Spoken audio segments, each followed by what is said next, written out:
Hello everyone who is here with me already. Give me 1 second to set up my computer here. Make sure I can see everything happening. All right, so this is the first time I'm experimenting with landscape mode. So let me get everything set up here so everything's in the picture. All right, and while I'm doing this, give you a couple extra seconds. Let me know where you are. Say hi. If you have access to a keyboard or your phone, go ahead and type in who's here. Some of you I know might be watching from your televisions. So if you can't type, that's cool too. Let me make sure this lens is working. I'm using a wide angle lens because my space here is kind of small, so make sure it's in focus. All right, what's up, Jordan? Hey, okay. All right. I'm gonna give it a couple of minutes to let people hop on. So I finally know what day it is. It's Friday. Happy Friday, you guys. I haven't paid attention, but I know it's Friday because I decided to do Foundations Friday today. So those of you who didn't read the description to this particular class, I'm just going to re-describe it so that you know what's going on here. This isn't a vinyasa flow, so I've taught a couple vinyasas. The first one that I did on last Wednesday, I believe, was an all levels practice. It's still up on YouTube, so if you guys want to practice that, you can. The one I just did on Sunday, I believe. Oh wait, what's today, Friday? Wait, okay, so last Sunday I think was the all levels. This last Wednesday was the intermediate plus. I call it intermediate plus because it was almost borderline advanced. Any of you who are here from then that are here today, welcome back. And this class is actually going to be a little more of a breakdown of a vinyasa practice. So if you're new to, what's up, Monica? If you're new to a vinyasa practice or hatha yoga practice and you want to learn the alignments, the basic elements that consist of a vinyasa practice, which is what I also teach on the beach if you're here from Sunset Beach Yoga, whether you've come before or you haven't been, but you're interested in coming. Vinyasa yoga is also probably the most popular asana classes that are being taught in the West now. And Vinyasa is kind of an offset of Ashtanga yoga, which is a classical system that was made popular by Patabi Joyce, and he is now passed. A lot of people still practice Ashtanga, but Vinyasa is kind of more of a freestyle Ashtanga, I guess you could say. So there are some specific elements of the Vinyasa practice that are essential to know, and I feel like are the foundations of the physical practice if you are going to, do it as a regular thing. So a lot of times, you'll do a yoga practice online, or you'll jump into a class at a studio or the gym and you just jump in and do the workout, and it's good and you still get the workout. But if you learn the specific alignments, these specific key elements, and you practice them with mindfulness, I think the practice is a completely different experience, not only physically but energetically. So yoga is, of course, an energetic science. It's a spiritual science, essentially, and it is designed to do specific things, not just physically. So if we are observing these key elements through our practice, I think this will not only benefit your yoga practice, but it'll benefit your entire life, because these things are, they transfer out. Everything we do on our mat is kind of a reflection of our regular life. So how many people we got now? All right, you guys, so if you want to check in really quick and say hello from wherever you are in the state, the county, the world. So I have this again as Vinyasa Foundations Level 1. I'm going to try to cover as much as I can today. In the with the thoroughness that I feel comfortable with the poses and with the things that I'm going to talk about and go over. If there's more, maybe I'll make foundations like a level 2 or something like that for next time. Okay, so I guess we don't really, for the poses that I had planned today, you may not need a yoga block, but in the future, if you're newer to a yoga practice, and if you are, you have access to a keyboard or your phone, go ahead and let me know in the comments if you're brand new to a yoga practice. Or if you have any intentions, whatever your intentions are for this class, I'd love to know. Also, if you have any requests, if there's anything you've been curious about, whether you're brand new to a yoga practice or you've been practicing for a while and you keep hearing a term and you want to know what that's about, or a specific question about a posture or a pose, aka an asana, and I might cover it today. So, but if you have a request, I will cover it, and even if you don't put it in there, I might cover it anyway. So, anyways, what I was going to say is, for the future, breaking down poses is extremely, these blocks, yoga blocks, are extremely helpful when you're starting to get into alignments of things. I'll explain why, but mostly it's for when we're not flexible enough or when the hamstrings aren't open enough to get into a specific pose. This helps to create some elevation in whatever option you're going into. So we're going to break that down though. You might not need this. I like to use blocks to sit on for meditation or whatnot. All right, you guys, so Doug, hi. All right, so we're 8 minutes in. Okay. Got some water.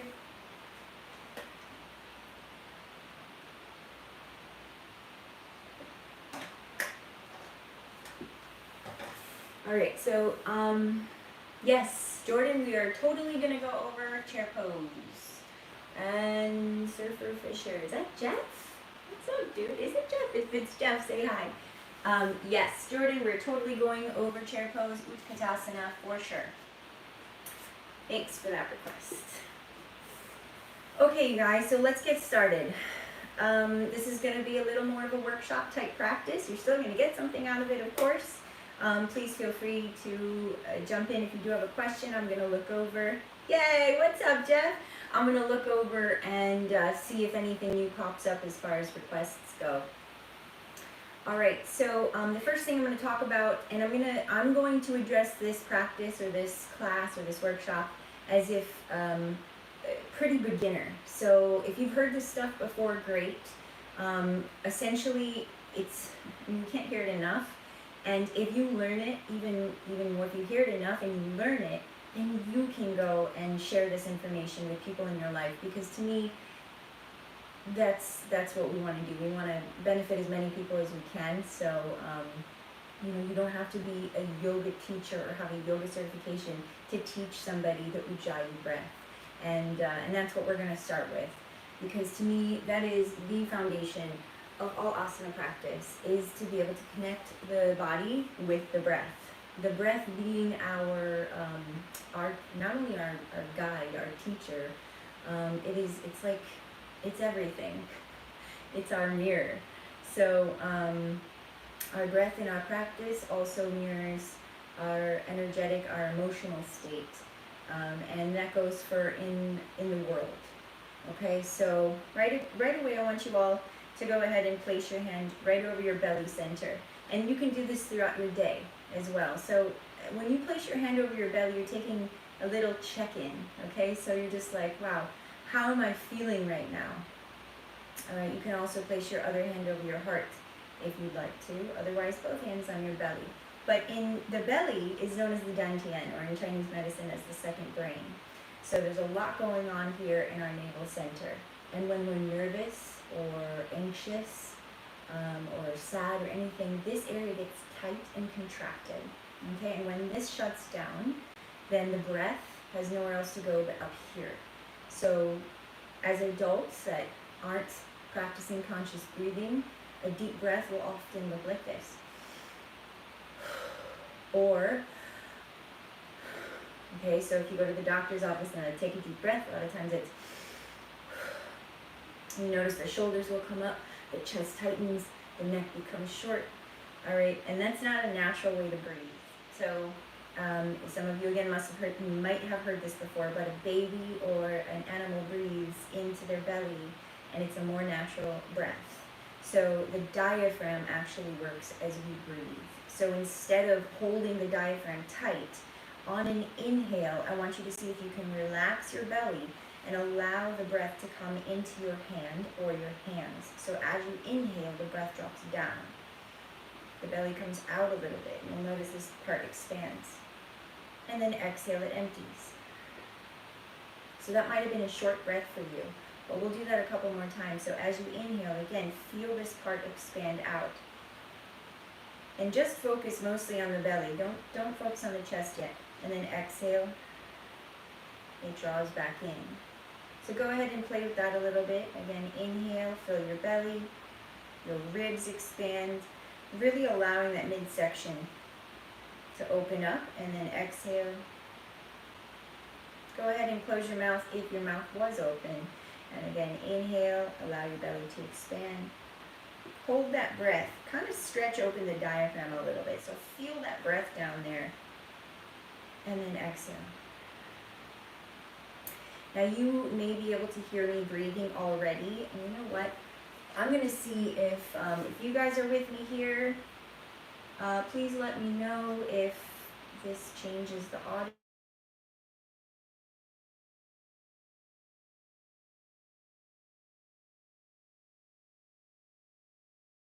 Shoot, I was going to use these to help the audio be a little bit more clear, but it seems, yeah, it didn't, I know. It seems that they are, no, so never mind. Is the audio good though, Doug? You guys can hear me well?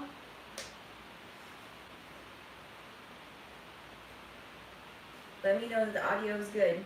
Doug, my audio and, oh shoot.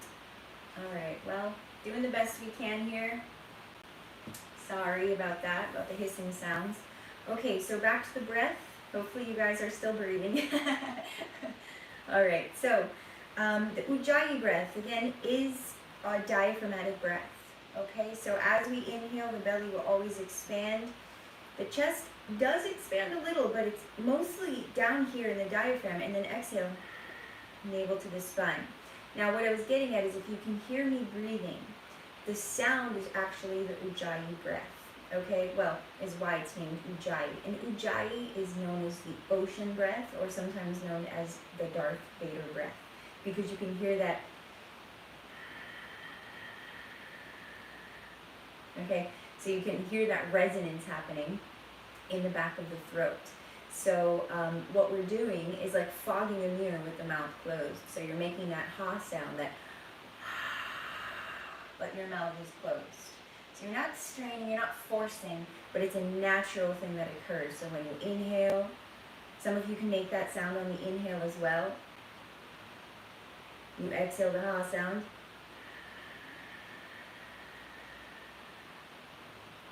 Now I want you to feel something. It's different from a nasally exhale, because if you were just breathing out of the nose and into the nose, it would sound like this. Now you can put your hand up to your nostrils and do an exhale out of the nose and feel all that air coming out. And it's warm air.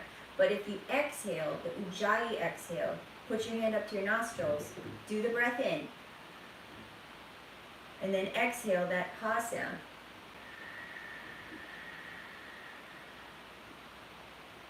Less air actually comes out of the nostrils. You can feel less air comes out, but the air that comes out is warm. So we're doing a couple things. We're circulating that energy within the body, and we're also heating the body through that breath. The breath is also working with your nervous system. So the Ujjayi breath, when done continuously, you can do this as a meditation as well, will regulate your nervous system, bringing it back into a parasympathetic state. So the sympathetic nervous system stimulated is a state of stress, aka fight or flight. Okay, and that happens throughout the day for many, many reasons. and it can happen in our yoga practice or in our asana practice. So when we start getting challenged, whether it's in poses or whatever we're doing, and the heart rate starts to increase, the breath wants to shorten. Suddenly we want to pant. We want to, we're going into a little bit of a panic or whatever is going on for you. We have this opportunity to come back into that restful, relaxed space. And that's what we want to cultivate through an asana practice. Essentially, it's a space of steadiness and comfort. So we can be in a challenge, but we can also maintain a place of peace. And the key to that is breath. Okay? So that Ujjayi breath, let's just go ahead. I'll give you all your own couple minutes here to practice the Ujjayi breath. So this is just a little workshop for you guys. And if you have any questions afterward, I'm going to leave it open for some Q&A. So if you have any particular questions as well. Otherwise, go ahead, sit up tall. If you need something to prop your hips on, go ahead. Close your eyes. You can place your hands over your belly and chest if you want, or wherever you want to rest them, and practice that deep breath in through the nose, down into your belly. Lengthen through the spine as you breathe in. If you want to visualize the breath coming through to the top of the head, you can. Lengthening the spine as you inhale. Getting completely full and pausing at the top, and then exhaling that Ujjayi sound.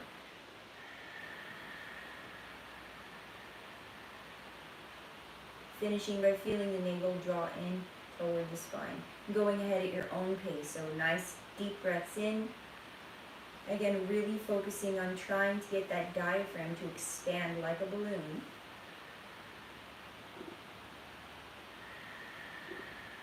If you have any liquid in your stomach, you might hear it move.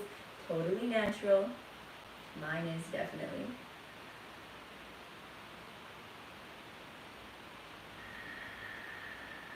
And just like a complete inhale, you also want a complete exhale, and especially exhales. Now in the last couple of breaths, see if you can make your exhales a little longer than your inhales. And if you want, maybe counting your inhales. So you can inhale for a count of 3. Maybe exhale for a count of 4. Maybe even 5 if you have that. A couple more times.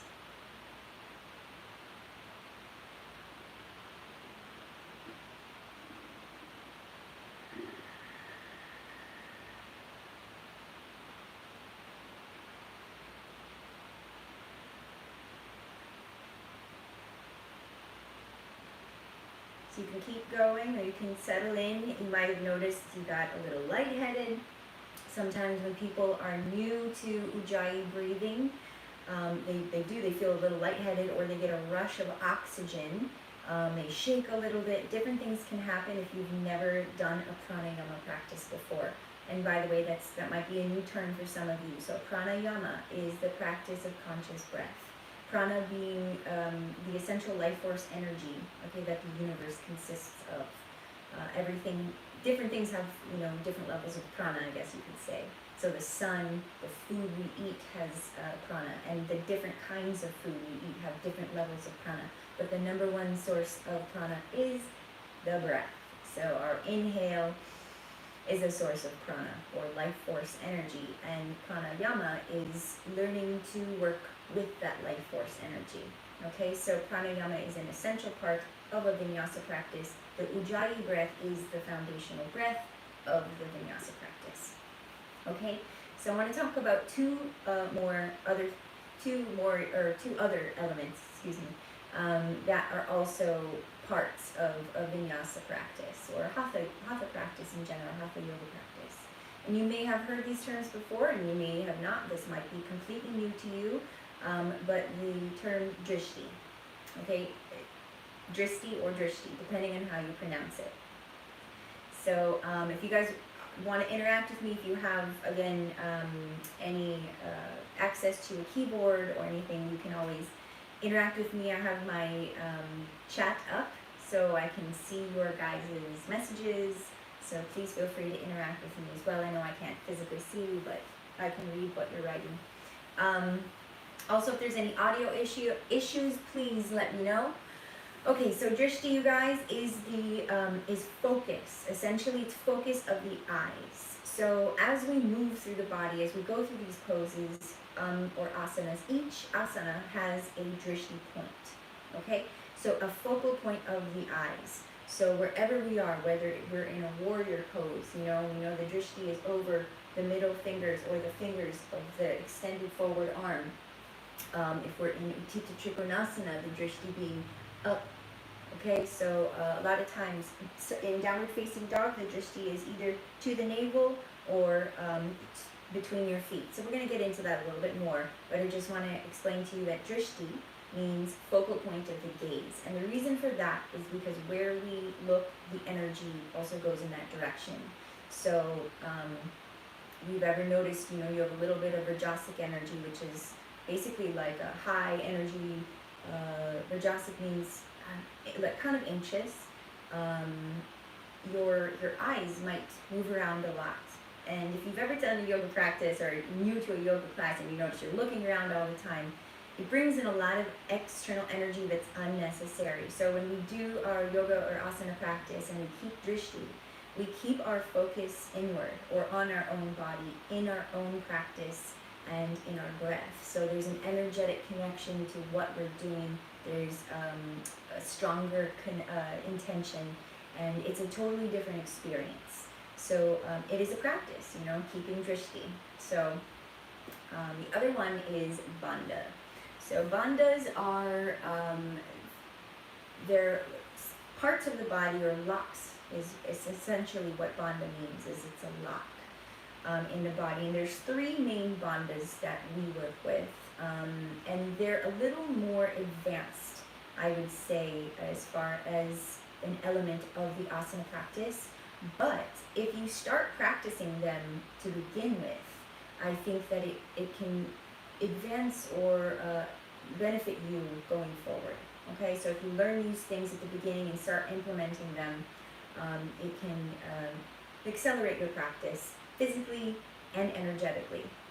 So the three main bandhas in the body, and let me see what time it is, because I could break down these things for a good amount of time, but I'm trying to get through, talking about these elements, and then we're going to go into some poses. But to me, these elements that we're talking about here at the beginning are like things that should be taught or practiced or made aware of at the beginning of a vinyasa class, before you even begin a vinyasa practice. So the bandhas, we have three. We have Mula Bandha, Uddiyana Bandha, and Jalandhara Bandha, or Jalandhara Bandha, how you pronounce it. Those are three main locks. The first is Mula Bandha. There's a lot of different ways to explain Mula Bandha. A lot of people argue about how to explain Mula Bandha, but the easiest way, I guess you could, without getting into too much detail, is that it's the muscles at the base of your pelvis or your perineum area. Okay, so it's kind of like a Kegel. If you went to stop a pee, okay, and you pull up on all that muscles at the base of your pelvis, so all that area down there, when you squeeze it in and pull it up, you can kind of feel like there's a zing that happens up your spine. So if you're sitting with me right now and you're doing that, go ahead and feel, when you pull up on the base of your pelvis there, automatically what happened for your lower body, and even your whole body. So a couple things might have happened. One, when you pull up on that area, you automatically maybe lengthened your spine. And essentially, that's what you're doing, is you're turning on the root of your body. Mula is root, so Sanskrit for root. So Muladhara is the root chakra, and Mula Bandha is the root bandha. So either way, that's connected to earth. So that is our foundation and our connection to the earth. So boop, we squeeze Mula Bandha and it turns on our Sushumna Nadi, which is our central channel. I'm not going to get into the nadis, that might be a whole nother different lesson, but essentially we'll talk about the chakra system, right? It turns on that center channel, and it tells the spine and the spinal cord to wake up. And that's why we're doing this practice too, is we're waking up those energy centers and we're lengthening the spine. The spine has so much to do with the health of our entire body.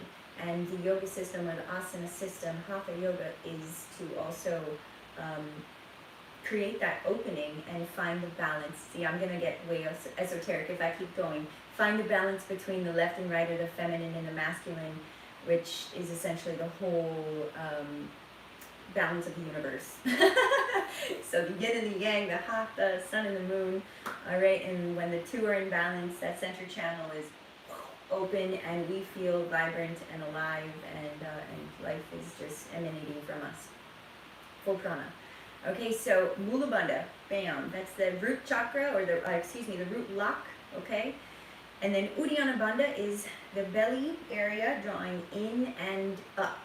Okay, so maybe as a child you actually played with Uddiyana Bandha. I know I did, because I was a weirdo child, and I'm still a weirdo child.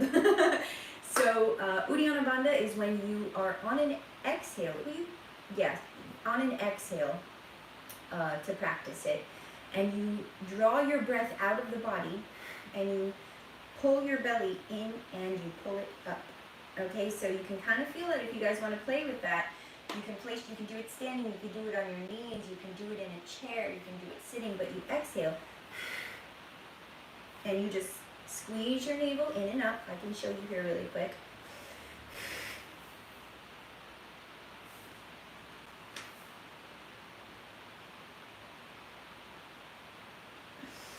That's an intense Uddiyana Bandha. Now, it doesn't have to be that intense when you're doing your asana practice, obviously. It's just a muscle to be aware of, because the more you start to actually move with that inward and upward action through especially a vinyasa practice, the lighter you become on your mat. I could go into actual Uddiyana Bandha practices. Excuse me. See, that totally just moved gas in my body. And that's what I was going to get into, is you don't want to practice bandhas intensely unless you're empty of food. So like after you go to the bathroom first thing in the morning is a great time to practice the bandha work, which goes with Kriya, Kriya practice. If you've not heard that term, Kriya is basically purification practice.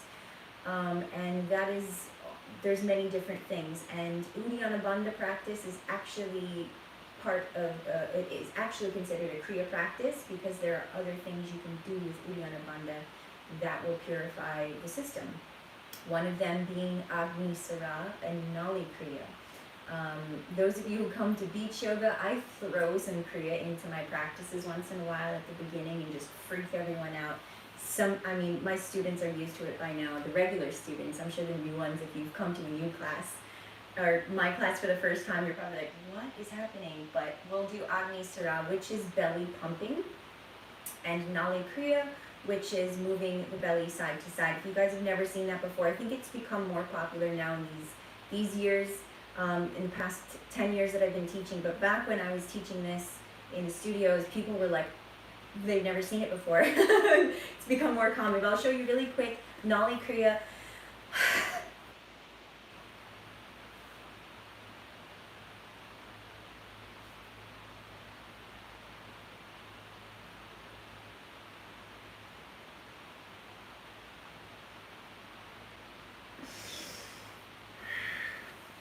Okay, so again, if that was new for you, essentially what I'm doing, and I wouldn't recommend doing this again if you have any food in your stomach, is I'm isolating the center, the rectus abdominis, and I'm moving them side to side. Now sometimes you can just isolate, let go, but then moving it side to side is essentially giving your internal organs a little bit of a massage.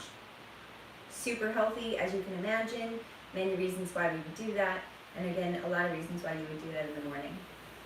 All right, so, it's starting to rain. Hopefully that's not going to mess my audio up. Okay, so we're going to get into some asanas now, you guys, okay? First thing, let me know if that rain is too loud. Actually, I'm going to try to get my AirPods connected for you. Hopefully these work. I think that the audio is just better with these.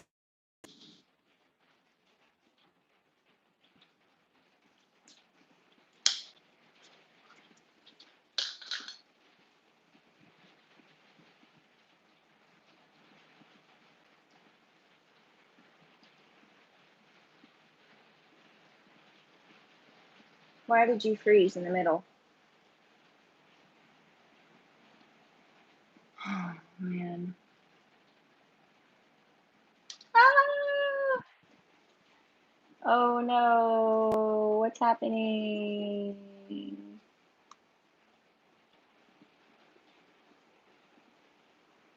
Looks like I'm frozen. I don't know if I'm frozen there too, but let me see. Uh-oh.